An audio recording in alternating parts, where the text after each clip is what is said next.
çok heyecanlandım. Bugün karı nereye gideceğim bilemem. Evlendin de kaynanan var mıydı senin? Abo, Çok önemli bir konu. çok faydalıydı kayınlam. Yerde yatmasın orada yatsın kuzum. Onun oğlu güzel idi.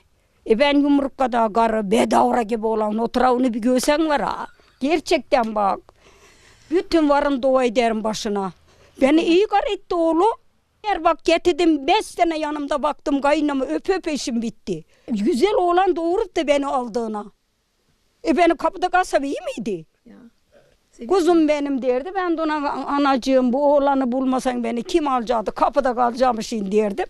Bahçemde kabak kökeni, gözüme kaçtı dikeni. Karpuzumu sel aldı, harmanımı yel aldı, sevdiğim yiğidi el aldı. Keklik olsam çalıdı bir deşerin, zengin olsam kız peşine düşerin. Para olsa kızın peşine düşülmem. Dediler ki biraz böyle cabbar bir kadındır bu. Yılanı falan tutar atar falan dediler. Doğru.